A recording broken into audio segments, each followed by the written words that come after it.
ಬೇಸಿಗೆಯಲ್ಲಿ ಆದಷ್ಟು ನಾವು ದೇಹಕ್ಕೆ ತಂಪಾಗುವಂಥ ಆಹಾರನೇ ಹುಡುಕ್ತಾ ಇರ್ತೀವಿ. ಅದರಲ್ಲಿ ಒಂದು ಬೆಸ್ಟ್ ಆಗಿರುವಂತಹದ್ದು ಬಾರ್ಲಿ ಗಂಜಿ ಅಥವಾ ಬಾರ್ಲಿ ಅಂಬ್ಲಿ. ಇವತ್ತಿನ ವಿಡಿಯೋದಲ್ಲಿ ಬಾರ್ಲಿ ಅಂಬ್ಲಿ ಹೇಗೆ ಮಾಡೋದು ಅಂತ ತೋರಿಸ್ಕೊಡ್ತಾ ಇದ್ದೀನಿ. ಎಲ್ರಿಗೂ ನಮಸ್ಕಾರ. ಮನ್ಸು ಶಾಕಾಹಾರಿ ಚಾನಲ್ಗೆ ನಿಮಗೆಲ್ಲ ಸ್ವಾಗತ.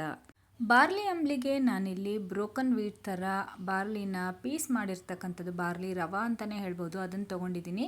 ಒಂದು ವೇಳೆ ನಿಮಗಿದು ಸಿಗದೇ ಇದ್ದರೆ ಇಡೀ ಬಾರ್ಲಿನೇ ನೀರಿನಲ್ಲಿ ಒಂದೆರಡು ಸರ್ತಿ ಚೆನ್ನಾಗಿ ತೊಳ್ಕೊಂಡು ಮಿಕ್ಸಿಯಲ್ಲಿ ಒಂದೆರಡು ಸರ್ತಿ ಗಿರ್ ಅನಿಸಿದರೆ ಈ ರೀತಿ ರವೆ ರೆಡಿ ಆಗುತ್ತೆ.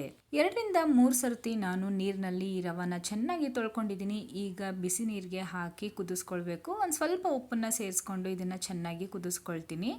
ಬಾರ್ಲಿ ಬೇಸಿಗೆಯಲ್ಲಿ ದೇಹಕ್ಕೆ ತುಂಬಾ ತಂಪು ಕೊಡುತ್ತೆ. ಅಷ್ಟೇ ಅಲ್ಲದೆ ಫೈಬರ್ ಅಂಶ ಜಾಸ್ತಿ ಇರೋದ್ರಿಂದ ಡೈಜೆಷನ್ಗೂ ಕೂಡ ತುಂಬಾ ಹೆಲ್ಪ್ ಆಗುತ್ತೆ. ಕೊಲೆಸ್ಟ್ರಾಲ್ನ ಕಡಿಮೆ ಮಾಡೋದ್ರ ಜೊತೆಗೆ ಇದು ಬ್ಲಡ್ ಶುಗರ್ ಲೆವೆಲ್ನು ಸಹ ಕಂಟ್ರೋಲಲ್ಲಿ ಇಡುತ್ತೆ. ನೀವೇನಾದರೂ ವೆಯ್ಟ್ ಲಾಸ್ ಜರ್ನಿಯಲ್ಲಿದ್ದರೆ ಇದಂತೂ ಸೂಪರ್ ಆಗಿರುವಂತಹ ಫುಡ್ ಅಂತಲೇ ಹೇಳ್ಬೋದು. ಇಲ್ಲಿ ನಾನು ಬಾರ್ಲಿನ ಚೆನ್ನಾಗಿ ಕುದಿಸ್ಕೊಳ್ತಾ ಇದ್ದೀನಿ. ಈ ರವೆ ಕುದಿಲಿಕ್ಕೆ ಏನಿಲ್ಲ ಅಂದರೂ ಒಂದು 15-20 ನಿಮಿಷ ಬೇಕಾಗುತ್ತೆ.